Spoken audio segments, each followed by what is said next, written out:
దీపావళి సందర్భంగా అనిల్ రావుపూడి గారు చిరంజీవి మెగాస్టార్ చిరంజీవి గారి సైకిల్ తొక్కుతూ ఒక పోస్టర్ వదిలారు.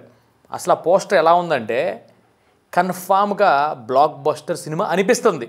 నా పర్సనల్ అభిప్రాయం మాత్రమే ఇది. తర్వాత వింటేజ్ మెగాస్టార్ని చూస్తున్నాం ఆ పోస్టర్లో.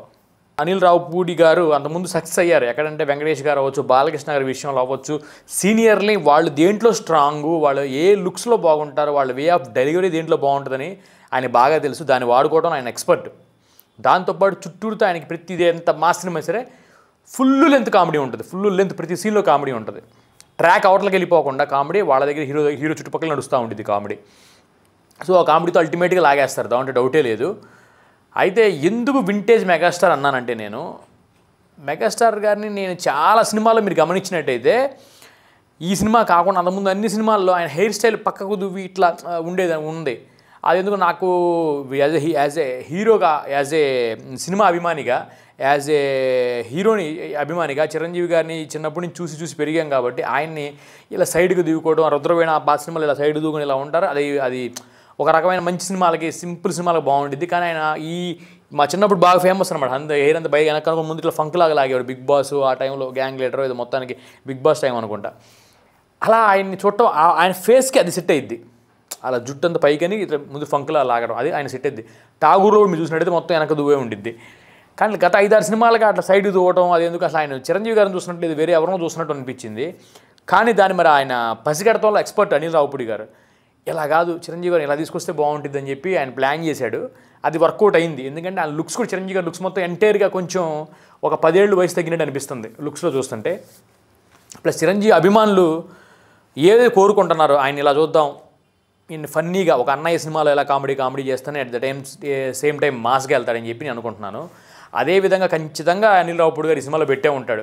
అయితే ఇదంతా ఎందుకు చెప్తున్నారో సోదని మీరు అనుకోవచ్చు. కానీ డైరెక్షన్ గ్యారేజ్ మెయిన్ ఉద్దేశం ఏంటంటే పోస్టర్ నుంచి సినిమా నుంచి ప్రతి ఒక్కటి సక్సెస్ఫుల్ డైరెక్టర్ అవ్వచ్చు, సక్సెస్ఫుల్ ఫార్ములా అవ్వచ్చు, ఎవరైనా ఏం ఫార్ములా వాడుతున్నారు, వాళ్ళు ఎందుకు హిట్ కొడుతున్నారు, వాళ్ళు మనం ఎలా తీసుకోవచ్చు, ఏమేమి పాజిటివ్నెస్ వాళ్ళలో మనం తీసుకోవచ్చు అనేది మనం నేర్చుకోవాలి. ఆ నేర్చుకోవడమే డైరెక్షన్ గ్యారేజ్ సంబంధించింది. ఎందుకంటే నేను సొంతగా ఏదో కనిపెట్టేశాను, డైరెక్షన్ గురించి నేను కనిపెట్టాను చెప్పడానికి కాదు. నేను స్టూడెంట్నే, చూసేవాళ్ళు స్టూడెంట్లే, లేదంటే చాలామంది మనకు హెల్ప్ చేసేవాళ్ళు స్టూడెంట్లే. వీళ్ళు ఆల్రెడీ స్టూడెంట్లు అయ్యి తర్వాత వీళ్ళు నేర్పించి తర్వాత వాళ్ళు నేర్చుకొని నేర్పిస్తా ఇలా మనం ఒక టీంలాగా ఫామ్ అయ్యి డైరెక్షన్ గ్యారేజ్ని ఇంప్రూవ్ చేద్దామని ఉద్దేశం తప్ప ఎవరిని డామినేట్ చేద్దాం, అందరికన్నా గొప్పగా మేమే చేస్తాం, మేము పెద్ద బోర్డుగాళ్ళం ఏం చెప్పడానికి నా ఉద్దేశం అయితే కాదు. డైరెక్టర్ గ్యారేజ్ మెయిన్ ఉద్దేశం ఏంటంటే మంచి సినిమా బయటికి రావాలి, నలుగురు బాగుండాలి, తెలుగు సినిమా బతకాలి, సినిమాలు బాగా ఆడాలి, 300 సినిమాల్లో 100 సినిమాలు ఆడాలి, రిలీజ్ అవుతున్న సంవత్సరం 300 సినిమాలు రిలీజ్ అవుతే 100 సినిమాలు ఆడాలి. మన సినిమా తీస్తే 60 మార్కులు అయితే రావాలి, 100 మార్కులు రాకపోవచ్చు, 60 మార్కులు ఖచ్చితంగా మనం తీసిన ఫార్ములా యూజ్ చేసుకొని దాంట్లో ఉన్న ఎలిమెంట్స్ యూజ్ చేసుకొని హిట్ కొట్టగలం. 60 మార్కులు వస్తాయి, ఇంక 90-100 మార్కులు అనేది ఆడియన్స్ మీద, ఆ టయాన్ని మీద డిపెండ్ అయి ఉంటుందని చెప్పి మనం చాలాసార్లు చెప్పుకున్నాం. అంతకుముందు వీడియో ఫాలో అయ్యేవాళ్ళకి బాగా అర్థమవుతుంది. ఇక అనిల్ రావుపూడి గారు ఎందుకు దీన్ని ఇట్టు కొడతారు అని నాకు అనిపిస్తుందంటే, ఆయన గెటప్స్ నుంచి ఆయన చిరంజీవి గారు అడయంలో ఎలా ఉండేవారు, ఆయనకి ఏంటి బలం, ఆయన ఎక్స్పర్ట్, ఆయన దేంట్లో షార్ప్గా ఉంటారు, ఆయన లుక్స్ ఎలా ఉంటాయి అనేది ప్రతిదీ రీడ్ చేస్తాడు. ఆయన రీడ్ చేసి ఆయనకి టీం ఉండిద్దో ఏమో రీసెర్చ్ చేస్తారో, 20-30 సినిమాలు పార్టీ చూస్తారో చూడాలి. 100% ఇవన్నీ చూసి ఆయన మొత్తం మన ఆలింగనం చేసుకొని మనం కనుక దాన్ని తీసుకెళ్తే ఏమైందంటే, మనం ఒక హీరో వచ్చినప్పుడు ఆ హీరోని ఎలా వాడుకోవాలో తెలిస్తే మెయిన్ మనకి ఇంకా 90% హిట్ కొట్టినట్టు ఓజీలో మనకు అదే ప్రూవ్ అయింది. సో దాంట్లో అనిల్ రావుపూడి గారు ఎక్స్పెక్ట్గా అయ్యారని చెప్పి ఈ పోస్టర్ చూస్తుంటే అర్థమవుతుంది. ఇక చిరంజీవి గారు ఆయన మామూలు మనిషి కాదు. ఆయన ఒక స్క్రీన్ మీద కనుక అట్లా కనిపించాడంటే పక్కన యాక్టర్లు అంత పెద్ద యాక్టర్లని పెట్టండి పక్కన నవిలేస్తాడు. ఆయనకున్న అలవాటు అది. ఎందుకంటే ఆయన స్క్రీన్కి కొంతమంది బయట బాగుంటారు, కొంతమంది స్క్రీన్ మీద బాగుంటారు, కొంతమంది స్క్రీన్ మీదకి రాగానే ఇంక పక్కన వాళ్ళందరూ మింగేస్తారు. ఎంత పెద్ద యాక్టర్లను పెట్టండి, ఎంత పెద్ద హీరోయిన్ అయినా పెట్టండి, ఎవరినైనా పెట్టండి, మన కళ్ళు తెలియకుండా ఆయన మీదకి వెళ్తాయి. అలాంటి ఫస్ట్ పొజిషన్లో ఉండే చిరంజీవి గారు. సో ఆయనకి అనిల్ రావుపూడి గారి దగ్గర ఆల్రెడీ ఇంక వెంకటేష్ గారిని, బాలకృష్ణ గారిని ఆయన గత 10 సినిమాలన్నీ హిట్లు కొట్టుకుంటూ వస్తా ఆయన పాత సినిమాల్లో ఆయన హీరోలు ఉన్న బలాన్ని చూసుకొని వాళ్ళ ఎమోషనల్ అవ్వచ్చు, వాళ్ళ కామెడీలు అవ్వచ్చు, వాళ్ళ ఫైట్లు అవ్వచ్చు, వాళ్ళు అన్నీ చూసుకొని చేశాడు కాబట్టి 100% సక్సెస్ అయితే అనిపిస్తుంది. ఇంకా వింటేజ్ మెగాస్టార్ గారిని చూడాలి అని చెప్పి ఛానల్ నుంచి నాలాంటి సినిమా అభిమానులు, మా రాజకీయాల గురించి కానీ, మాకు ఆయన డబ్బుల గురించి కానీ, ఇంక వేరే ఏది మాకు సంబంధం లేదు, ఓన్లీ సినిమా స్క్రీన్ మీద చిరంజీవిని ఇలా చూడాలి, ఇలా ఎంజాయ్ చేయాలి, ఇలా చూడాలి, ఇలా ఎంజాయ్ చేయాలి. ఎందుకంటే ఈ రోజు టెన్షన్లకి, వర్క్ ప్రెషర్లకి, స్ట్రెస్సులకి ఈ చిరాకు ఉండదు. థియేటర్లో పోవడంగానే ఆయన వేసే పంచులు అవ్వచ్చు, అన్నయ్య సినిమా, జాదీలో సుందరి అవ్వచ్చు, లేదంటే పాత సినిమాలు, ఏది సినిమాలో ఆయన టైమింగ్, ఆయన కామెడీ అసలు అల్టిమేట్ ఉంటుంది. కాబట్టి సడన్గా సిగ్గుపడతాం, సడన్గా ఆయన పంచ్ చేయటం, విలన్కి వార్నింగ్లు ఇవ్వడం, ఇవన్నీ సరదాగా సాగుతా. అట్ ద సేమ్ టైం యాక్షన్లోకి వెళ్ళిపోయి ఇలా అన్నీ ఉన్నప్పుడు అది చూసి ఎంజాయ్ చేసి మేము ఒక 2 గంటలు మాత్రం మా బాధలన్నీ మర్చిపోయాం. బాధలన్నీ మర్చిపోయి 2 గంటలు ఎంజాయ్ చేసి స్ట్రెస్ని మళ్ళీ రిలీఫ్ చేసుకొని చాలా లైఫ్లో కూడా ఇలా ఉండాలి, చిరంజీవి గారిలాగా ఉండాలి, చిరంజీవి గారిలా మాట్లాడాలి, చిరంజీవి గారు ధైర్యంగా ఉండాలి, ఆయనలాగా ఉంటే మనకి ఇలా తెలుస్తుందండి. నేను ఇప్పుడు డబ్బు కొడతాను, నాకు సినిమాల కోసం మనం చేస్తుంది కాదు. ఇప్పుడు నేను మీరు గ్యాంగ్ లీడర్ సినిమా టైంలో, ఆ టైంలో ఉన్న ఫ్యాన్స్ని, లేదంటే జగదీప్లతో సుందరి అవ్వచ్చు, ఇంకొన్ని సినిమాల టైంలో ఉన్న ఫ్యాన్స్ని అడగండి, హిట్లర్ అవ్వచ్చు, ఆ టైంలో ఉన్న ఫ్యాన్స్ని అడగండి. వాళ్ళు ఓపెన్గా వాళ్ళ స్ట్రెస్ రిలీఫ్ కోసం చిరంజీవి గారి సినిమాలు చూసి చాలామంది ఉన్నారు, లక్షల మంది. ఎందుకంటే ఆయన థియేటర్లో ఆయన స్క్రీన్ మీద కనిపిస్తే చాలామందికి స్ట్రెస్ రిలీఫ్, ఆనందం, వాళ్ళని వాళ్ళు చూసుకున్నట్టు, ఏదో వాళ్ళ ఇంట్లో మనిషిని చూసుకున్నట్టు, ప్లస్ ఒక గంభీరమైన ఆకారం, స్క్రీన్ ప్రెజెన్స్, ఇవన్నీ ఉండి అల్టిమేట్గా ఉండేది. అది ఉండటం, రావుపూడి గారి కాంబినేషను, చిరంజీవి గారి కాంబినేషన్ ఇద్దరు కలిపి ఇంకా మ్యూజిక్, ఒక సాంగ్ అల్లాడిచ్చి ఆకులు మీద ఇచ్చింది, మన దగ్గర చెప్పుకోకర్లా. ఇంక ఈ సాంగ్ ఇలా హిట్ అయిపోవటం, ఇంకా చూడండి ఈ సాంగ్ని ఆయన సాంగ్లో కూడా పంచులు వేయడం, చిరంజీవి గారి యాక్షన్, చిరంజీవి గారు హీరోయిన్తో మాట్లాడటం, హీరోయిన్తో బిహేవియర్, ఈ సాంగ్లో ఇన్ని చూపించాడంటే ఆయన, రేపు సినిమాలకి ఎన్ని చూపించబోతున్నాడో మీకు ఖచ్చితంగా అర్థమై ఉంటుంది. ఇంకా ఫుల్ మీల్స్ అని చెప్పుకోవచ్చు. చిరంజీవి గారి సినిమా మనం దాదాపు చాలా సంవత్సరాల తర్వాత మనం ఫుల్ మీల్స్ చేయబోతున్నాం అనేది మాత్రం దీంట్లో 100% అర్థమవుతుంది. దాంతోపాటు ఆయన అభిమానులు ఆయన కోసం ఎదురు చూసేవాళ్ళు, ఆయన సినిమాగా ఆయన చూడాలనుకునేవాళ్ళు, ఆయన ఇలా కావాలి స్క్రీన్ మీద అనుకునేవాళ్ళు ఈ సినిమా కోసం ఎదురు చూస్తూ ఉంటారు.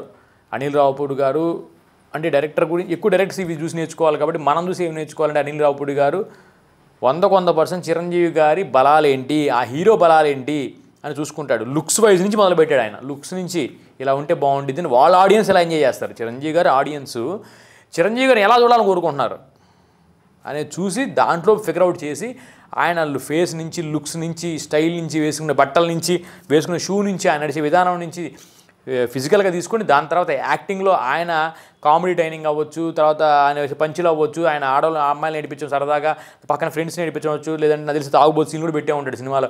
అలా పెట్టి అలా సరదా తీసుకెళ్తా ఆయన సడన్గా ఆయన మాస్క్ వెళ్ళటం, విలన్లకు వార్నింగ్ ఇవ్వటము, ఈ ఇంటర్వ్యూలు పంచులు ఇవ్వటం, ఇవన్నీ ఖచ్చితంగా ఉంటాయి. ఇవన్నీ సమపాళ్ళలో పెట్టుకొని ఖచ్చితంగా సినిమాని 100% బ్లాక్ బస్టర్ కొట్టబోతున్నాడని చెప్పి మాత్రం అర్థమవుతోంది. చిరంజీవి గారిని కాదు, ఎవరైనా సరే, ఏ యాక్టర్ అయినా సరే అనిల్ రావుపూడి ఎలా వాడుకుంటారో మనం ఆయన సినిమాలన్నీ చూసుకొని మనం కూడా నేర్చుకొని, ఓన్లీ ఆయన్ని మనం అంటే కమిటీ టైమింగ్ ఎలా ఉండిద్ది, ఒక్కొక్క డైరెక్టర్లో ఒక్కొక్క టాలెంట్ ఉంటుంది కదా, ఒక్కొక్క డైరెక్టర్లో ఒకటి మనం తీసుకుంటే మన సినిమా తీస్తున్నప్పుడు ఏదో ఒకటి మనకి కొన్ని ఇన్పుట్స్గా ఉపయోగపడతాయి. ఇట్లా హీరోని ఇలా తీసుకోవాలేమో, కామెడీని ఇలా వాడుకోవాలేమో, టైమింగ్ ఇలా, సాంగ్స్ ఇలా ఉండాలేమో, పాత రోజుల్లో ఆయనకి ఏ సాంగ్ హిట్ అయింది ఆ సిట్కి సంబంధించిన సింగర్ని తీసుకొచ్చి పాడించాలేమో, ఇవన్నీ మంచిగా వినడానికి ఈజీగా ఉండాలి. సాంగ్స్ ఏదో డబా బాధేయడం కాకుండా అనేది చిరంజీవి గారికి బాగుండిద్దని, లేదంటే ఇంకో యాక్టర్ బాగుండిద్దని చెప్పి మనం కూడా డైరెక్టర్గా కూడా మనం కూడా ఇవన్నీ ఆలోచించుకొని చేస్తే సక్సెస్ అంటే 60 మార్కులు తెచ్చుకోవచ్చు. ఇంకా 70, 80, 90 అనేది మాత్రం దేవుడి దయ, ఆడియన్స్ దయ. సో ఖచ్చితంగా ప్రతి డైరెక్టర్ అవ్వాలనుకునే వాళ్ళు ఇలాంటివి కూడా చూసుకొని చేసుకోవాలంటే మంచిది. ఏ కాడికి పెన్నుతో తీసుకొని రాస్తున్నాం, స్క్రిప్ట్ ఫాలో అవడం అంతా మంచిదే. అది ఒక ఎత్తు అయితే ఇది ఒక ఎత్తు. స్క్రిప్ట్ అంతా బ్రహ్మాండంగా రాసుకున్నాం, రామాయణం లాంటిది రాసుకున్నాం. కానీ రామాయణంలో మీకు దాని తగ్గ ఈ హీరో ఎలా ఉండాలి, హీరోయిన్కి ఇలా ఉండాలి, ఆయన ఇలా లుక్స్ ఇలా ఉండాలి, ప్రభాస్ గారు లాగా ఉండాలి, లేదంటే ఇలా ఉండాలి పెట్టుకుంటాం కదా మనం. అలా తీసుకొని రావాలి కదా. అలా ఒకటి స్క్రిప్ట్ బాగా రాసుకున్న తర్వాత మనం ఇది కూడా అంటే ఒక హీరోని పెట్టుకున్నప్పుడు ఆయన ఎలా ఉండాలి, లేదా కొత్త హీరో అయితే ఇతను ఎలా మోల్డ్ చేసుకోవచ్చు, కొత్త హీరోని ఎలా చేసుకోవచ్చు, లేదా చిరంజీవి గారు వస్తే మనకి ఆయన ఎలా చేసుకోవచ్చు, లేదా ఇంకో హీరో వస్తే సుమంత్ గారు వస్తానో, లేదా ఇంకోటి వస్తే వాళ్ళని ఎలా చేసుకోవచ్చు, ఇలా ట్యూన్ చేసుకొని వాళ్ళ బలాలేంటో చూసుకొని మన స్టోరీకి ఆ బలం యాడ్ అయ్యి, మ్యూజిక్ యాడ్ అయ్యి, మొత్తం ఏదైతే ఫార్ములాస్ అంటే మనం ఇప్పుడు రావుపూడి ఒకటి నేర్చుకున్నాము, ఇంకో డైరెక్టర్ అయితే ఇంకోటి నేర్చుకుంటాం. అట్లా ఒక్కో డైరెక్టర్ ఒక్కొక్కటి నేర్చుకొని అది మన సినిమాలో పెట్టుకొని దాన్ని సమపాళ్ళలో తీసుకొస్తే 100కి 60 మార్కులు వచ్చినాయి అనుకోండి, చాలా దేవుడా ఓటీటీ డబ్బులు మనకు వచ్చినాయి అని చెప్పి అనుకుంటే ప్రొడ్యూసర్ సేవ్ అవుతాడు, మనం సేవ్ అవుతాం, అందరూ సేవ్ అవుతాం అని చెప్పి కోరుకుంటూ ఇక చాలామంది నీకేం అలవాటు ఉంది, నీకేం ఎక్స్పీరియన్స్ ఉంది, నువ్వేమి అన్నీ చేసావంటే ఆల్రెడీ చాలా ఇట్లో పెడతానే ఉన్నాను. నేను 40 సినిమాలు షార్ట్ ఫిల్మ్లో పనిచేసాము, నేను ఎన్నో సినిమాలు షార్ట్ ఫిల్మ్ డైరెక్షన్ చేశాను, ఈటీవీలో నా గురించి ప్రోగ్రామ్ వచ్చింది. దాంతోపాటు ఈ మధ్య ఇప్పుడు షార్ట్ ఫిల్మ్ చేస్తున్నాం, ఐడ్రీమ్లో ఏదో రిలీజ్ అవబోతుంది, మాట్లాడుతాం ఐడ్రీమ్ వాళ్ళతో. చేస్తానే ఉన్నాం. ఇంకా 4-5 పెద్ద సినిమాలు కంటే పెద్ద సినిమాలు థియేటర్ రిలీజ్ అయిన సినిమాలకి పనిచేశాను అసిస్టెంట్ డైరెక్టర్గా. హాలీవుడ్ కోర్సులు చేస్తున్నాను డైరెక్షన్ డిపార్ట్మెంట్ మీద. 3 యాక్ట్ స్ట్రక్చర్లు అవచ్చు, ఇవన్నీ హాలీవుడ్ కోర్సులు ఉన్నాయి కొన్ని. అవి ఇలా డైరెక్షన్ సంబంధించి నేర్పిస్తూ ఉన్నారు. అవి నేర్చుకుంటా ఉన్నాను, సర్టిఫికేషన్ చేసుకుంటా ఉన్నాము. తెలిసిన దాంట్లో ఇలా చేస్తే బాగుండిద్ది, ఇలా ఇప్పుడు ఈ డైరెక్షన్ క్యారేజ్ కూడా ఒక డిస్కషన్, అంతే. ఒక డిస్కషన్ పెట్టుకొని మనలాగా ఉన్న వాళ్ళందరూ 4-5 మేము 4-5 ఉన్నాం, ఇంకో 40 మంది అవ్వచ్చు. అంత డిస్కషన్ పెట్టుకొని ఒక టీమ్గా మేము వెళ్ళి వేరే పని చేయడం కానీ మా డైరెక్షన్ ఛాన్స్ ఇవ్వకపోయినా పర్లా, ఒక బ్రదర్ మీరు రండి, ఈ సినిమా పని చేయండి, ఈ సినిమా ఎట్ట కూడా హిట్ కొట్టండి అని చెప్పి మాకని ఇస్తే మేము కూర్చొని చేస్తాం. మీ స్టోరీని మేము మార్చాం, ఇలా వెళ్తే బాగుండేదని కోరుకుంటాం. వద్దు మాకు ఇదే స్టోరీ కావాలి, ఎలా మార్చడానికి వీలు లేదనుకుంటే సార్ మేము చేయలేము లేదు సార్, మేము చెప్పలేము హిట్ కొడతాం లేదో మాకు అని చెప్పి మేము వచ్చేస్తాం తప్ప పెద్దానికి మేము స్టోరీ మార్చమని చెప్పం. మీ స్టోరీకే వర్క్ చేస్తాం, మా స్టోరీ ఏమన్నా ఇస్తాం, మీకు డైరెక్షన్ చేయమన్నా చేస్తాం, మీకు ఆల్రెడీ హెల్ప్ చేయమన్నా చేస్తాం, మీ ప్రొడక్షన్ టీంలో హెల్ప్ చేయమన్నా చేస్తాం. మాకు కొంతమంది టీం ఉంది, నా మాటలు బట్టి నేను చెప్పే సబ్జెక్ట్ని బట్టి నా వీడియోలన్నీ చూడండి, మీకు అర్థమవుతుంది. అసలు ఏ సబ్జెక్ట్ లేకుండా ఏదో గాల్లో మాటలు చెప్పేసేసి నేను మిమ్మల్ని అట్రాక్ట్ చేసేదో డబ్బులు నూకుదామని ఉద్దేశం కాదు. నా సొంత డబ్బులతో సినిమా తీసుకుని చెప్పి ప్లాన్ చేసుకుంటున్నాను. సో నా సొంత డబ్బులతో నేనే ప్రొడ్యూసర్ అవుతాను, నేనే డైరెక్టర్ అవుతాను. ఇంకా యాక్టర్లు మా ఫ్రెండ్స్ ఎలాగో అందరి బట్టి తీసుకుంటాం. ఆల్రెడీ షార్ట్ ఫిల్మ్ మా 40 షార్ట్ ఫిల్మ్ సొంత డబ్బులతో చేసాము, ఇప్పుడు కూడా సొంత డబ్బులతో చేస్తాము. దాని గురించి డౌట్ లేదు. ఎందుకంటే సినిమా ఇష్టం ఉన్నవాళ్ళం, సినిమా అంటే బతకాలి కాబట్టి, దీంట్లోనే మా ప్రాణం అంతా ఉంది కాబట్టి ఖచ్చితంగా ఆ డబ్బులు మేమే పెట్టుకొని మేమే సినిమా తీసుకొని అది థియేటర్ రిలీజ్ అవ్వకపోయినా పర్లా, చిన్న ఓటీటీలోనే 89 వేసుకుంటాం, లేదంటే యూట్యూబ్లోనే వేసుకుంటాం. సినిమా మేము లాస్ట్ మినిట్లో 40-50 అరే భలే చేసాం, చిన్న సినిమాలు చేసుకున్నాం అని చెప్పి యూట్యూబ్లో రిలీజ్ అయినాయి, బాగానే ఉన్నాయి, ఇవి ఎంతమంది చూసారని చెప్పి అనుకోవడానికి కూడా హ్యాపీగా ఉంటుంది. దేవుడి దయ బాగుంటే పెద్ద సినిమా చేసినా కూడా మేము దాన్ని హ్యాపీగానే ఫీల్ అవుతాం. దాని గురించి వేరేది కాదు, వేరే ఎవరినైనా అట్రాక్ట్ చేద్దామని చెప్పి ఎవరినో ఏదో చేద్దాం, ఎవరినో పొగుడుదాం అని చెప్పి కాదు. మనం ఆల్రెడీ ఇంతమంది మోహన్ బాబు గారి గురించి చేసాం, బాగుంది గెటప్ అని చెప్పి చిరంజీవి గారు ఇప్పుడు చేస్తున్నాం, లేదంటే అట్లా ఎవరు బాగుంటే పవన్ కళ్యాణ్ గురించి చేసాము. ఎవరు బాగుంటే సినిమా పరంగానే ఈ డైరెక్టర్ గ్యారెంటీ మేము ఎవరి పార్టీ మనుషులు కాదు, ఏ పార్టీ మనుషులు కాదు, ఏ పొలిటికల్ పార్టీ మనుషులు కాదు, ఎవరు మాతో చెప్పించారు, ఏది బ్యాక్గ్రౌండ్ లేదు. బాగుండాలి, సినిమా అంటే ఇష్టం, సినిమా స్క్రీన్ మీద ఎవరు బాగుంటారో అదే ఇష్టం, అంతే. సినిమా బాగుండాలి, సినిమా నచ్చాలి. బాలకృష్ణ గారు తీసుకుంటే మాకు లారీ డ్రైవర్ లాంటి సినిమా కావాలి, నరసింహనాయుడు లాంటి సినిమా కావాలి, సమరసింహారెడ్డి లాంటి సినిమా కావాలి, ఓపెన్. ఎందుకంటే చూసి ఎంజాయ్ చేసాం థియేటర్లో.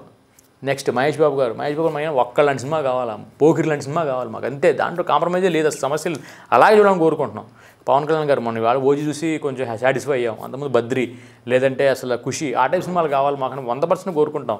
ఇంకా హీరోలు ఇంకా హీరోని తీసుకుంటే ఎవరైనా అది ఎలా చెప్పాలి, ఇంకా ఇట్లా హీరోలు అందరూ ప్రభాస్ గారిని చూసి ఛత్రపతి లాంటి సినిమా కావాలి, ఆయన పవర్ఫుల్గా చూడాలి, ఛత్రపతి లాంటి సినిమాలు కావాలి ఆయనకి, ఆయన అలా చూడాలని కోరుకుంటున్నాం. ఇట్లా ఏ హీరోని ఎలా ఆ టైంలో ఎలా చూడాలనుకుంటున్నామో చెప్తాము, ఆ టైంలో డైరెక్షన్ మనం ఎలా చేయాలనుకుంటే చెప్తాము. అందరు కలిసి పనిచేసి సినిమాని మంచి తీసుకెళ్ళాలని కోరిక తప్ప వేరే దురుద్దేశం కాదు.